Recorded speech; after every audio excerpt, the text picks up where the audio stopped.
Alright, so good evening everyone. So we'll be starting the online class in a few minutes. Alright, so good evening everyone.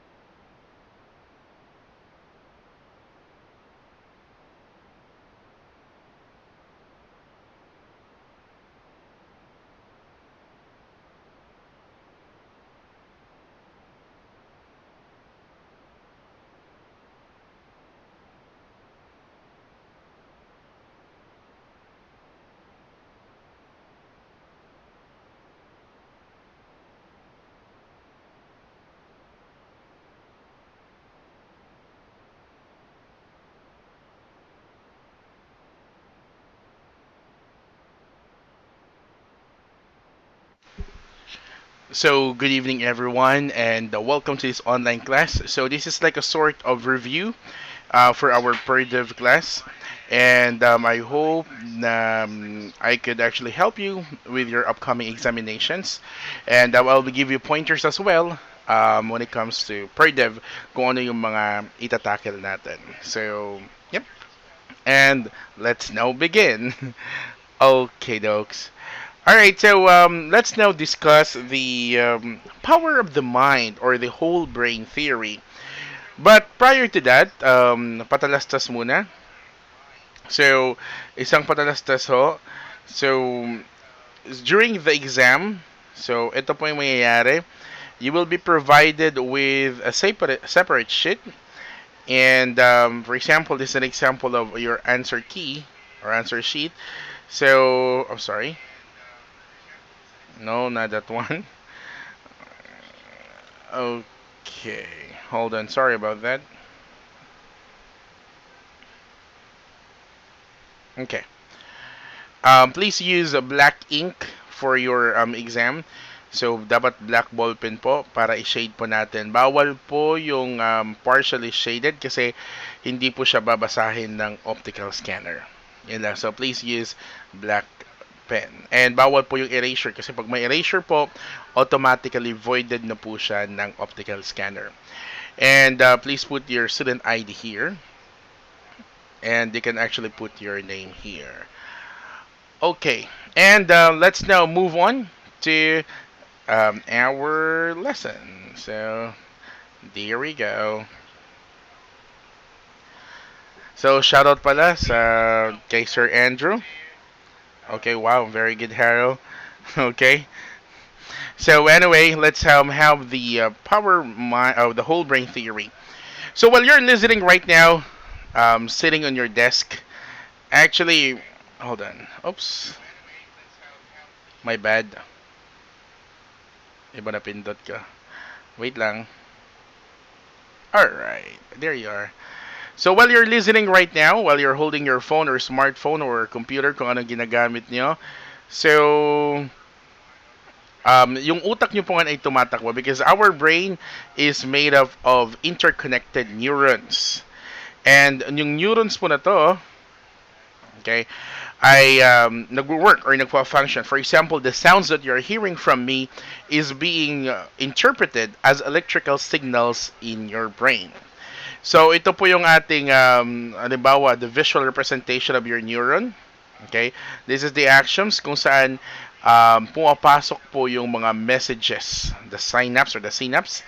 So dyan pumapasok yung data or the data that was received. However, if you've heard of the uppers or the downers ng mga drugs, for example, THC. So the THC is a upper, so it blocks the electrical signal. Kaya nga minsan ikay lutang and you're slow to respond. Anyway, so just a quick recap, ang ating central nervous system ho ay binubuo ng dalawa. That's the CNS, the central nervous system composed of your brain and the spinal cord. And yung pangalawa is sinatawag natin peripheral nervous system. Ang peripheral nervous system, ito yung mga nerves na nagta-travel around your body. You can actually Google for more pictures of the peripheral nervous system and central nervous system. So, bilisan ko lang. So, alam kong inaantok na kayo. So, ang ating utak ho ay may mga parts. Ang brainstem ho ay binubuo unang-una ng let me just this one, binubuo siya ng this is the medulla, this part. This is the pons, okay? And this is the midbrain. So, connected po yan sa ating spinal cord, okay? And supposed to be this is your skull. So, this part is your anterior. Sa likod po niyan will be the posterior. Sa bandang taso ng ulo niya will be the superior. And bandang baba will be the inferior. So, if this is your brain, nakaharap po ngayon yung utak sa inyo.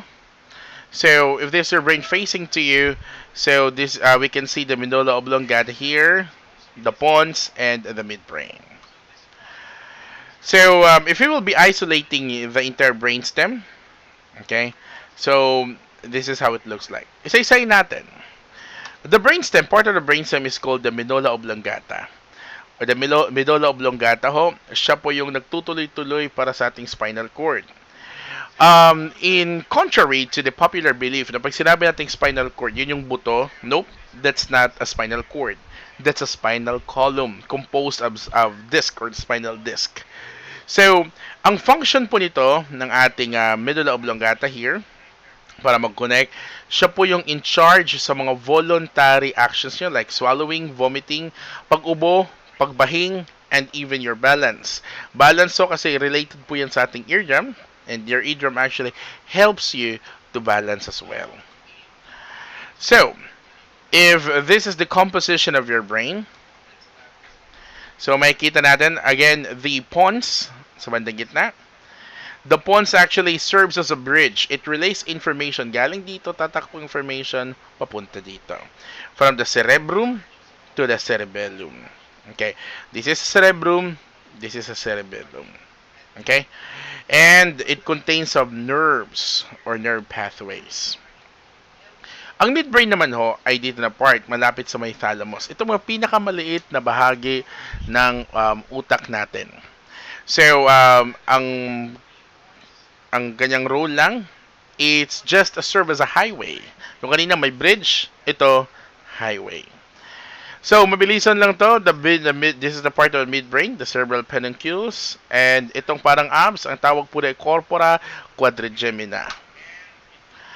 And, of course, this is cerebral pedunculus. So, ang brain natin, another part ng brain natin, tinatawag na diencephalons.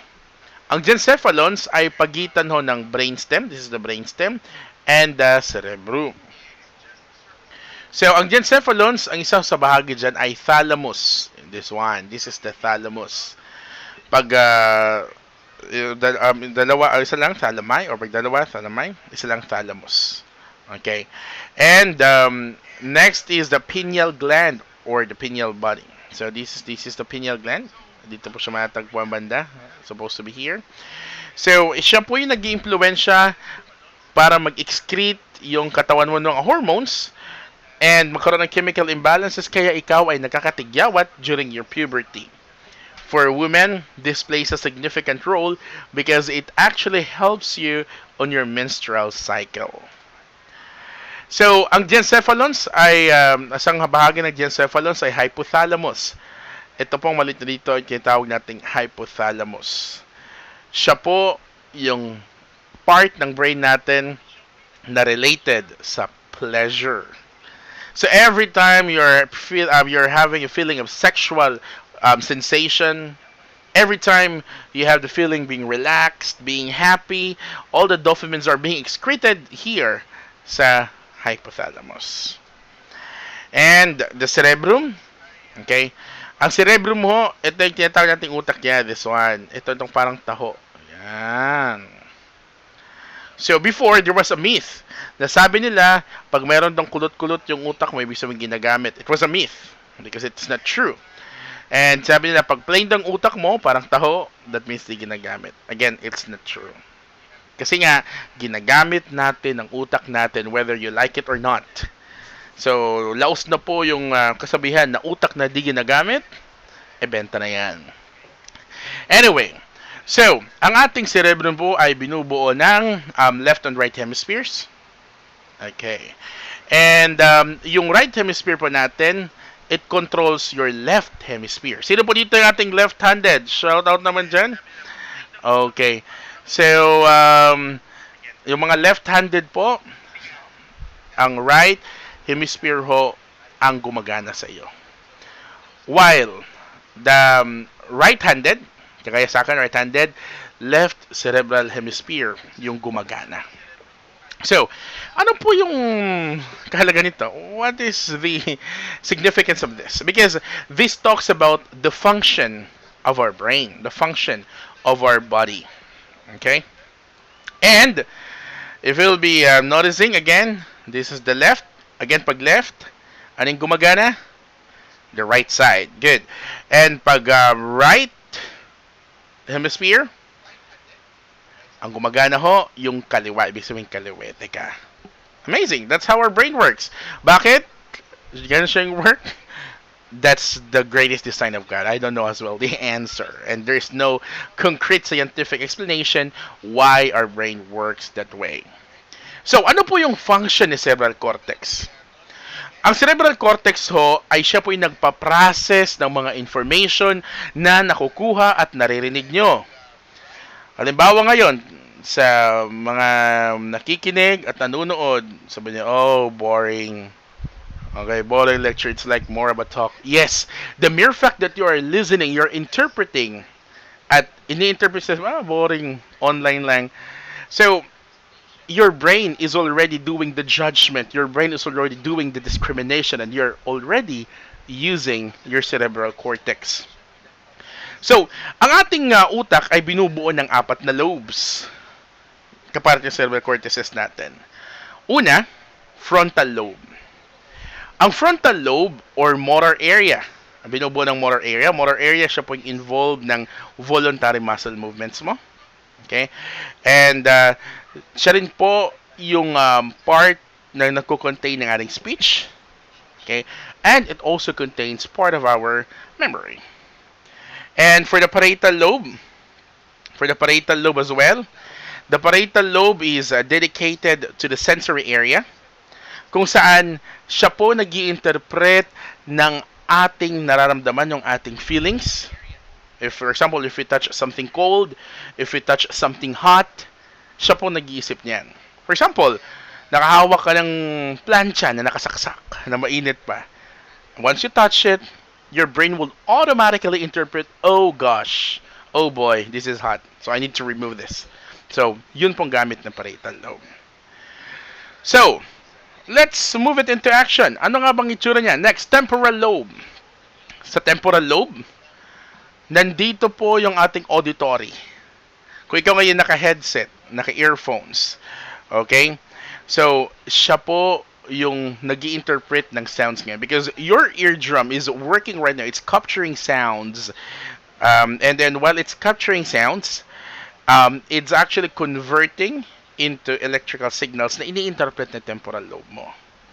And also, for the olfactory area, dyan po ini-interpret yung ating sense of smell. And meron po tayong olfactory bulb na nakalagay sa ating ilong. Okay, kapag sinabihan kang pangumo, kita ilong mo, yes, it is partially true. Kasi meron tayong olfactory bulb na nakalagay sa ilong natin. Okay, and moving on to the next one. Ito po yung pagkahati-hati. So, this is the frontal lobe. Again, frontal lobe is in charge of our motor skills, okay, of your speech, and at the same time, your memory. So, dito po yung ating parietal lobe. Okay? Parietal lobe, anong gamit ng parietal lobe ulit? Parietal lobe is in charge of your sensation, skin. Temporal lobe, dito po yung ating auditory. Okay? And of course, an olfactory, yung pang-amoy mo. Kasi dito yung ilong mo, olfactory bulb, travel information mabilis. And of course, the occipital lobe, that involves your vision. Kaya nga mahalagang protektahan ang ating ulo. That's why it is mandatory or it is a necessity to wear helmet when you're driving a motorcycle or during crash accidents or trauma. Mahalaga pong tingnan. Kasi once na magkaroon ng trauma or injury yung brain mo, the damage is irreversible. Once na mamatay yung cells or neurons because lack of oxygen, irreversible po yung damage. Okay. And, punta tayo sa processing area ng utak natin. Ang ating utak natin ay nahati sa iba't ibang bahagi. May tinatawag tayong prefrontal area. It accepts and analyzes yung mga information na nakuha from different parts of your brain. The Broca's area or the motor speech, it controls all the muscles related to your speech like your tongue, like your mouth, your lips. Pagsasalita mo, control po yan ni Broca's area. Wernicke's area naman, sensory speech area. Nandiyan ang interpretative area. Halimbawa, tu sei parliamo la lingua italiana che non comprende che non parlo lingua italiana. You can never understand me. Why? Because the Wernicke's area that you have right now cannot interpret. Wala kang prior input kasi hindi ka nag-aral ng Italian. If you know how to speak Italian, then you can understand what I have said earlier. Okay? And, punta tayo sa split brain theory. Na may kita na sa split brain theory ho. Ito po ay pinamunuan or it was actually spearheaded by Dr. Roger Sperry. Naniniwala si Sperry na ang utak natin ay nagpa-perform, involves creating, synthesizing intuitive information. Okay? So, yung right hemisphere naman, ito po ay more of analytical, logical, and critical thinker. Ano bang ibig sabihin ni Sperry? If you are right-handed, ang gumagana po na utak mo ay left. Okay? So if you're right-handed, you're good. This is accurate, but according to Sperry, you're good at language, mathematics, written language, scientific skills, and you're a logical thinker. While pag right hemisphere naman gumagana o kaliwete ka, ikaw ay magaling sa music. You have intonation to music. You have intonation to abstract realities. And of course, you are appreciative to art. You're good at art. Like in my case, I know a lot of people who are good at art. Okay? And, sa triune brain theory naman, dinevelop to ni Paul MacLean. Si Paul MacLean ay iniwala ng utak natin ay hinahati or nahati sa tatlo. Ano po ito? First, the neurocortex or the rational brain. Sabi niya, sa neurocortex daw natin, dyan yung responsable ng ating language, planning, abstraction, and perception. Halimbawa, nag-isip ka kung bakit ka iniwan ng taong mahal mo. That's an abstraction. Because it is being processed in your neurocortex. While the limbic system or the intermediate brain, it is responsible for your motivation and emotion. It is also responsible for reproductive behavior and parental behavior. Ano pong ibig sabihin nun? Sabi niya, the intrinsic, because there's two types of motivation, the intrinsic and the extrinsic.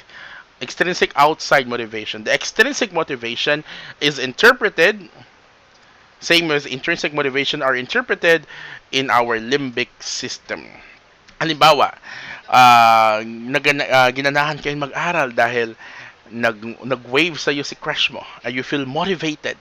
And that motivation pushes you to study hard. And, may tinatawag siyang ating, sabi din dyan, mayroon na tayong primitive, okay? May tinatawag siyang primitive brain or the reptilian complex. Ang reptilian complex po ng ating utak, this is the self-preservation or the self-aggressiveness ng isang tao. Let me give an example. Wala ka pang nakitang tao na pag binugbog mo, sinabi lang, sige, batukan mo pa ako. More please? No. Once you hurt someone, automatically that person will retaliate. that person ay papalag. Because that's our self-preservation. Kung naalala nyo, minsan, pag kayo ay nag-emote-emote, gusto nilang mawala sa mundo. Di ba? May mga suicidal thoughts kayo minsan.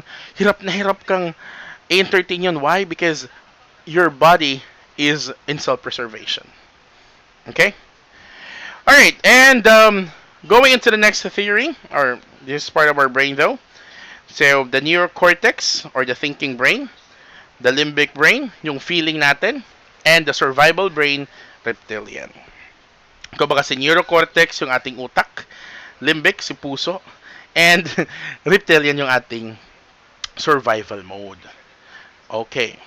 So, ano pong ibig sabihin nito? What does it mean? According to his theory, ang ating utak ho ay may kanya-kanyang division. It is being divided. So, before that, I want you to read this one as fast as you can. Alright. So, most of you are having difficulty in deciphering and reading the color kasi di mo alam anong babasahin.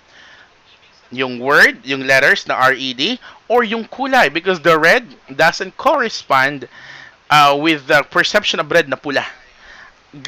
Green yan eh. Tapos red ang nakalagay. So that put confusion on your brain. Pero ngayon, nang binabasa mo na siya, ang bilis na. Try to read this one. Yep, you can easily read it. Why? Because your brain has been accustomed to it. Meron ka na kasing prior experience. So, ginamit mo siya ulit. Ano kaya ginamit natin among the three? You've used the neurocortex.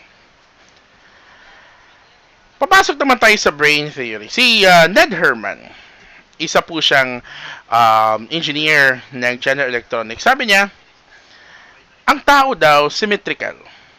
Okay? Lahat pares.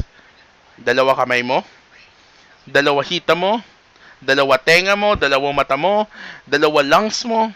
Okay? It's all symmetrical. And sabi niya, maski symmetrical yan, it doesn't necessarily mean na they function equally. Sabi niya, meron talagang mas lamang dyan. And he concluded actually that our brain have 4 parts. May tinatawag siyang upper left part and right hemisphere, at saka lower left and right limbic system. Isa-isay natin. Okay. So, he put it at this one. So, A, B, C, and D.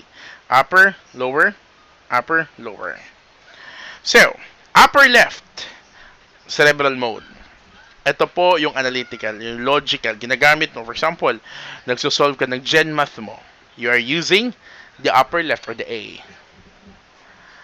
Next part of your brain, the limbic mode. Okay? For example, gusto mong answeran yung math sequence na 2, 4, 8, 2, 4, 8, 16. Okay? So, may alam ka ng pattern. It's a pattern. So, automatically, you are using your lower left or the B. Okay?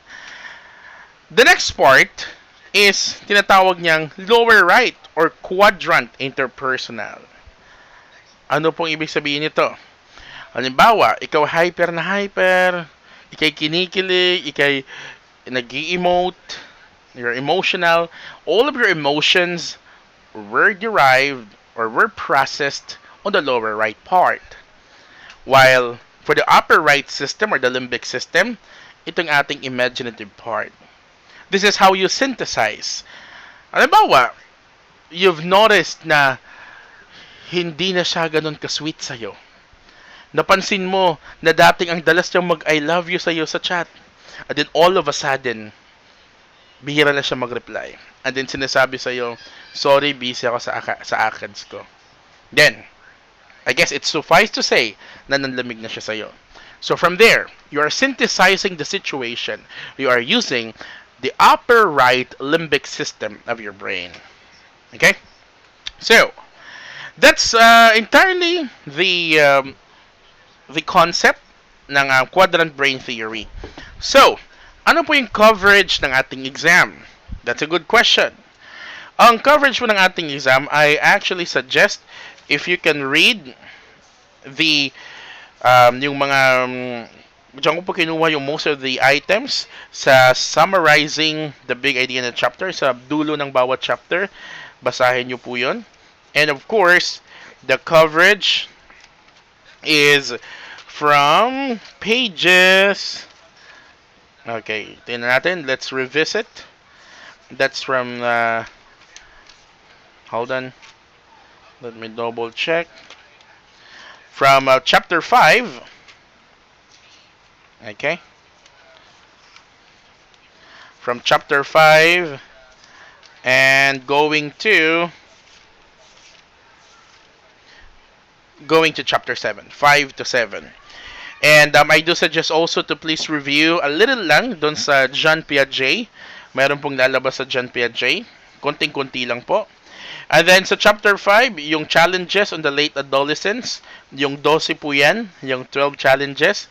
Pasuyo ho pag-intindi at pag-unawa because there will be situational questions at the exam. Okay? And of course, the stress, the major stressors, ano po mga dahilan nun, it will also come up with the exam. And of course, the whole brain theory, it will also come up with the exam. Okay? Again, please don't forget, yung coverage for the exam natin is 5 to 7. Chapters 5 to 7 include may dagdag lang kay Piaget, and please include also reading the ayan, 5 to 7. Tama po, Sir Andrew. Sir Babasa. And, yeah, sa quadrant. Yep, that's right. Tama po. And, yun. Yeah, tama po nasa comment. And, yeah, please don't forget to read the chapter summary kasi marami pong kinuhang items dun sa chapter summary. So, any questions? If you have questions, please feel free to type it on the chat box. I guess wala na. So I wish you good luck with your upcoming exam. And hi Ivan. Okay. Shout out kay Ivan. So yeah, I guess let's call it a day. So thank you so much for listening. Salamat sa pagbigay ng pansin sa akin sa loob ng ilang minutes ba tayo? Like 40 minutes. So, yeah, thank you so much. And I hope to see you around. Good luck with your exams and have a good day. All right, good night.